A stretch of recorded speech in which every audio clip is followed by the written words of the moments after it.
यहाँ ये पूरा आदिवासी इलाका है, फतेहपुरा तालुका ये टोटल आदिवासी इलाका का तालुका है। यहाँ गाँव में ज़्यादातर 80% लोग आदिवासी लोग रहते हैं। तो क्या क्या यहाँ पर आदिवासियों का बदलाव आया जब बापूजी यहाँ पर आए थे? जरूर आया जी, क्या आया बताइए। जैसे व्यसन है, बीड़ी सिगरेट तंबाकू है, मांस से दारू है, जैसे लोगों ने छोड़ दिया, बापू की दीक्षा ली और दर्शन किए, सत्संग सुना, सब सुधर गए।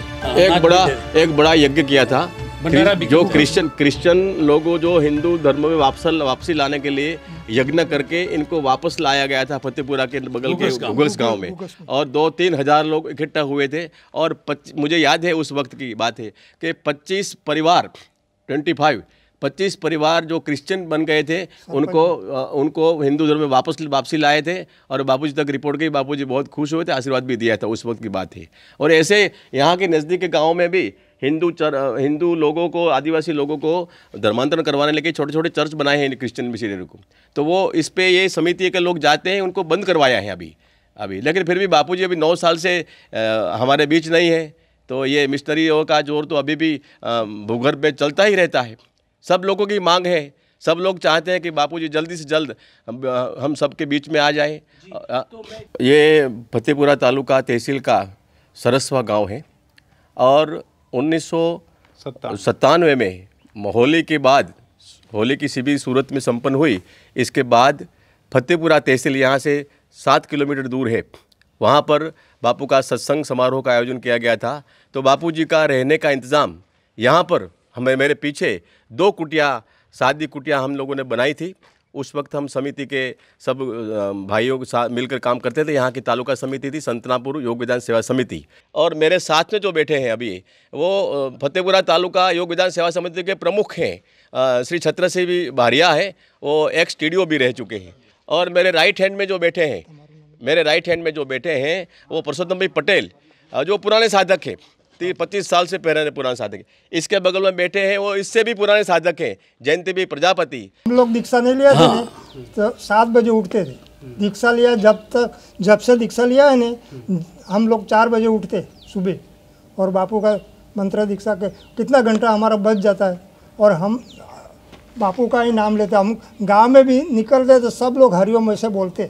अब देखिए यहाँ पर सीनियर लोग भी हैं, सब पढ़े लिखे समाज से और सब सरकारी विभाग में रहे हुए लोग हैं। इनका भी जीवन देखिए कि यहाँ पर थे तो बापू ने इन्हें क्या दिया और कहाँ से कहाँ पर पहुँच गए। ये भी आदिवासी क्षेत्र में रहते हैं, ये भी एक आदिवासी से जुड़े हुए हैं, और कैसा पहले का जीवन था और अब का जीवन है। अभी जब बापूजी हमारे बीच नहीं है तो इतनी समाज में अराजकता देखिए, समाज में सत्संग के बिना लोगों का जीवन अस्त व्यस्त है, और लोगों फिर से किसी और धर्म में जाने के लिए कहाँ इधर उधर घूमते रहते हैं। 81 में दीक्षा ली थी। 1981 में दीक्षा ली थी आपने? जी, आपने 1995 में ली थी सूरत में। आपने नहीं ली अभी, ये अभी तक आपने नहीं ली, फिर भी आप लोग अभी सेवा कर रहे हैं। जी, ऊपर जो खड़े हुए हैं लोग, आपने कब ली थी दीक्षा? 1982 में। 1982 में ली थी। आपने 1992। आपने 2008। और आप दादाजी? 1996। आप आगे आइए थोड़ा, आप आगे आइए। ये देखिए ये आदिवासी ये है, देखिए 1996 में संत आसाराम जी बापू से जुड़ गए। तो मैं बोलना चाहूँगा अभी कैसा जीवन है आपका, पहले कैसा जीवन था?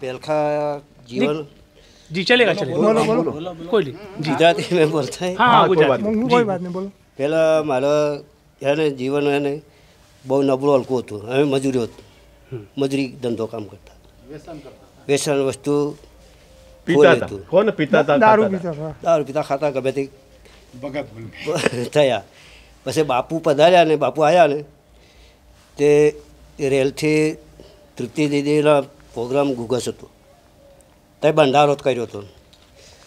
એ લોકો ખિસ્તીવાળા હતા।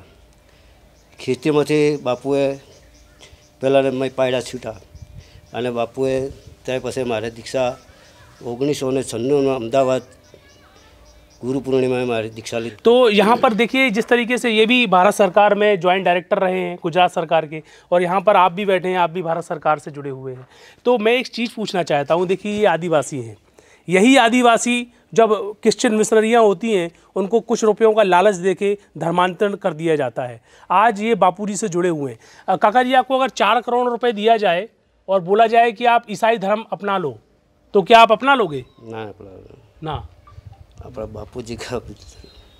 अच्छा, ये सुबह 4 बजे उठ जाते हैं। अब इनका जीवन देखिए, ये भी आदिवासी हैं, ये वो लोग हैं। अब इनके द्वारा जो भी लोग इर्द गिर्द जो इनके जुड़े हैं उनका जीवन कैसा होगा? तो मैं एक सवाल यहाँ पर पूछ रहा हूँ कि देखिए, आदिवासियों के उत्थान के लिए बहुत सारी बातें सरकारें बोला करती हैं कि हम डूब मरेंगे, मर मिट रहे हैं, आदिवासियों के लिए हम बलिदान हो जाएंगे, लाखों करोड़ों रुपए यहाँ बहा दे रहे हैं लोग।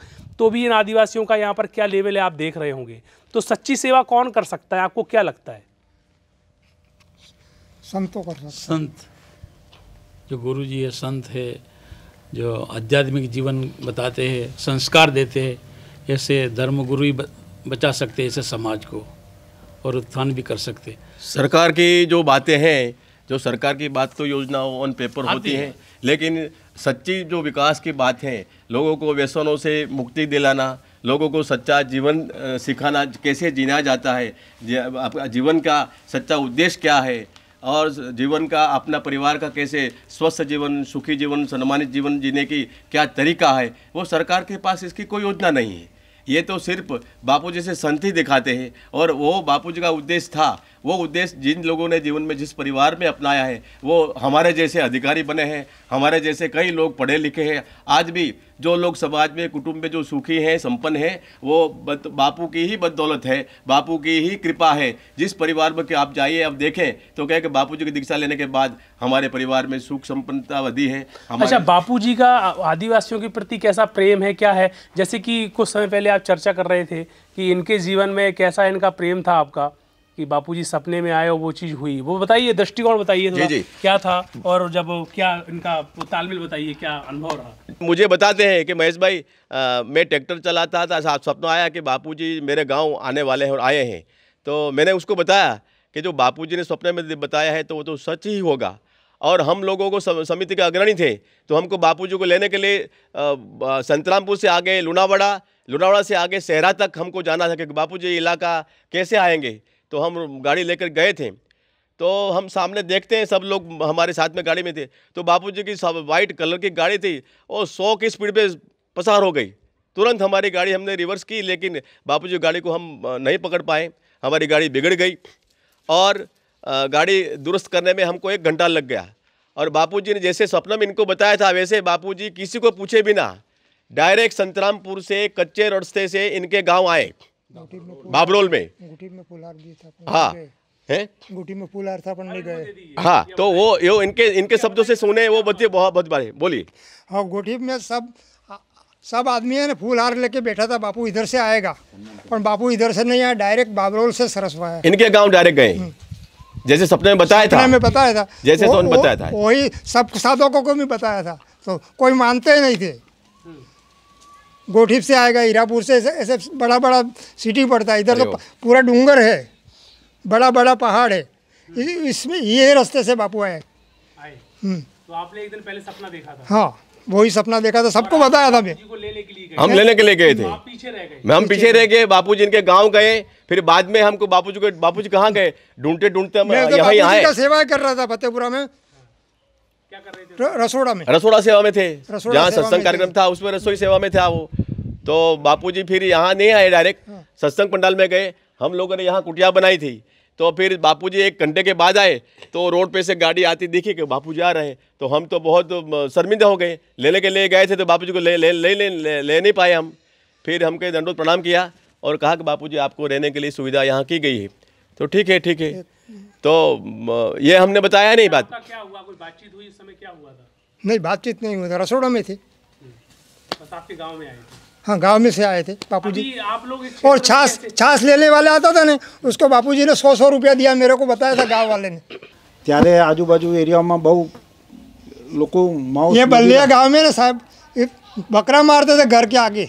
बताओ ना सब पूरा। बताओ, तुम बोलो પછી મારે બોલો તમે। बताओ। જ્યારે બાપુ આવ્યા ત્યારે અહીંયા આજુબાજુ એરિયામાં માંસ મદિરા બધું ચાલતું હતું, પણ હવે એ કશું ચાલતું નહીં। જ્યારે બાપુ આવ્યા ત્યારથી લોકો આમ સુખી અને સંપન્ન રહે છે. અને જ્યારે બાપુ બલ્લૈયામાં આવ્યા એના પહેલાં છે ને અમારા બાપ દાદાઓ છે ને દિવાળીના નવા વર્ષને દિવસે હજારો બકરા મારતા હતા. બકરા નવા વર્ષને દિવસે મારતા હતા અને દારૂથી મહેફિલ કરતા હતા, નવા વર્ષની ઉજવણી કરતા હતા. એ મહેફિલો બધી બંધ થઈ ગઈ. બાપુ આવ્યા ત્યારથી લોકો એટલા બધા સુધરી ગયા. ये यहाँ पर बता रहे हैं कि जब बापूजी आए थे तो ये उनके बाप दादा थे पहले, वो बहुत बड़े पैमाने में बकरा काटा करते थे, फिर शराबों की महफिल हुआ करती थी. तो बापूजी का यहाँ पर आना हुआ और उनके विचार बदल गए और फिर कैसा हो गया. ये तो इनके बाप दादा सुधर गए, फिर आप देखिए वो उनके ये पीढ़ी में जिस तरीके से यहाँ पर है तो कितना क्या प्रभाव पड़ा. जब बापू नहीं आया एना पहला हमारी परिस्थिति बहुत गरीब खराब थी. गुजराती में बात करूँ, खराब थी એટલે ખાવાના બી ફાફા હતા. બલ્લિયા ગામમાં નાના નાના મકાનો તો નળિયા ખરતા હતા. આજે એની જગ્યાએ બાપુ આવ્યા, બાપુના પગલાં પડ્યા, ત્યાંથી આજે આખું એક સિટી જેવું વાતાવરણ ઊભું થઈ ગયું. અને બાપુ આવ્યા ત્યારથી એટલા બધા લોકો સુખી થઈ ગયા ને, છોરાઓ नौकरी पर लगी गया, धंधे पर गई. अभी आपकी उम्र कितनी है? 62 साल. अब ये देखिए आदिवासी हैं, यहाँ पर खैनी खा खा के लोगों के दांत गल गए हैं. आप अपने दांत दिखाइए, क्लोजअप करिए थोड़ा, दांत दिखाइए और दिखाइए दांत. ये देखिए दांत देखिए, इनकी इतनी उम्र है और दांत कैसे साफ है. ये आदिवासी हैं. तो किस तरीके से यहाँ पर विकास हुआ और आज संत आसाराम जी बापू जिस तरीके से जेल में है तो क्या क्या हानियाँ यहाँ के लोग महसूस कर रहे हैं, क्या लगता है आपको? बापू बिना तो जीवन ही अधूरा है. जैसा सूर्य नहीं उगता है ना, ऐसा हमको लगता है कि बापू बिना तो सब लड़ते हैं अपने आप.